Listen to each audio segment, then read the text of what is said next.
for more open communication in the future. They say they are thankful for the police resources in executing the search. They were also glad to know Maya's kids are okay. Really released a lot of stress off of us coming this way, that the kids were fine. They were playing in the backyard. There was a police officer with them. Anthony Pura, ABC 10 News. It has been an intense 4 months of searching since Maya disappeared. Our ABC 10 News reporter Mimi Alcala has a timeline of what we know so far. The last day Maya Millete was seen or heard from by family members was on January 7th, 4 months ago. It was the same day the family attorney said she filled out a form requesting an appointment with a divorce lawyer. Maya was reported missing from her home on Paseo Los Gatos in Chula Vista 3 days later. Chula Vista police officers say they searched the home and vehicles that day. A second search happened on the 11th. On the 12th, ABC 10 News heard from her husband, Larry Millete. He said they had argued before she disappeared. We've been having, problems. Maya's family hired their own attorney and investigator to look into the case. To continue to try and find what happened to Maya. That's my job. It wasn't until January 23rd that Chula Vista police actually served a search warrant at Maya's home.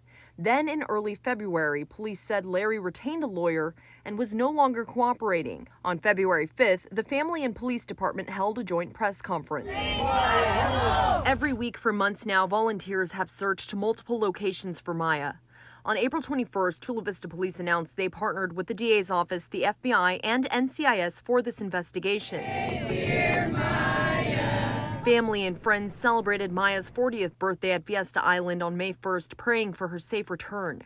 Days later, they rallied outside of the Chula Vista Police Department and City Hall, calling for more transparency in the investigation, saying her 3 children miss her. We want to tell her 3 children where mommy is. They've been waiting for 4 months. This week, the police department released an update in the case saying they've had interviews with 56 people, written 23 search warrants, and reviewed more than 55 tips on Maya's possible location or reason for disappearance. Mimi Alcala, ABC 10 News. ABC 10 News spoke with Maya Millete's husband, Larry, just a few days after she disappeared.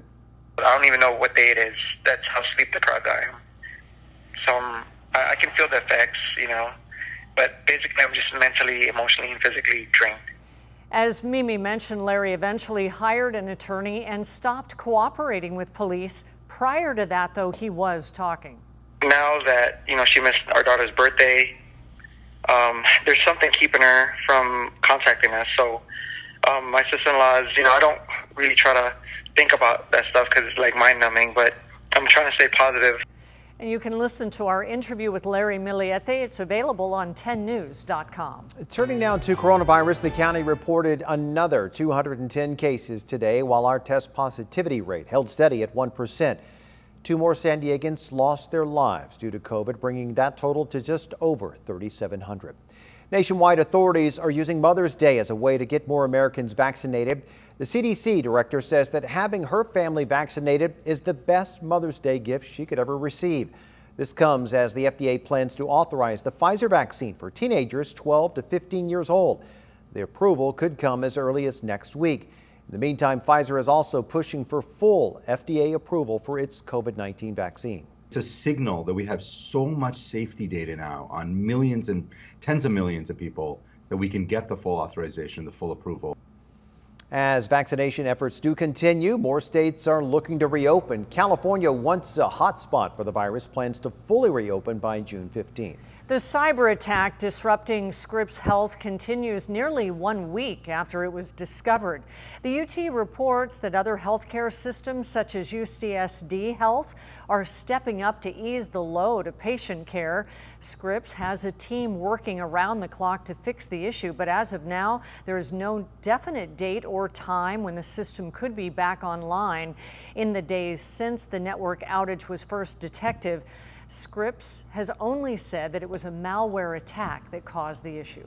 A memorial continues to grow tonight outside a Chula Vista home where 2 young boys lost their lives in a devastating fire Thursday morning. Gabriel was about to turn 6, his brother Joshua only 4, and their mother Liz is heartbroken. So much so, an uncle spoke on behalf of the family tonight about their grief and the 2 precious lives lost far too soon. Gabriel and Joshua were pure and full of love. Reading from a statement, Rodrigo Barba described his nephews. They loved God and were filled with His Spirit. In the statement, the two boys are depicted as precious angels with infectious smiles. And now the family is doing its best to keep each other lifted after such a terrible tragedy. The thing that Gabriel and Joshua loved the most was to cuddle with their mom during family movie nights and game nights. What no one understands is what happened. How did the fire start, and why didn't the boys make it out alive? Their father tried to save them but was unable to and escaped with burns. His girlfriend also made it out alive. The boys' mother, Liz, who did not live at the home, is now in mourning and desperately in need of answers.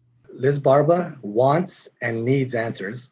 There are so many unanswered questions, leaving her in confusion. She is waiting for clarity to gain peace and understanding in order to have closure. From a deeply spiritual family, Liz says her boys are now with God and left us with this statement she calls a sign from the boys that they are safe in heaven.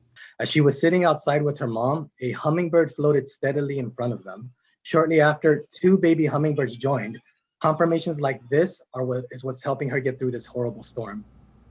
Gabriel was a kindergartner at Avondale Elementary School in Spring Valley. Counselors are now available for his classmates.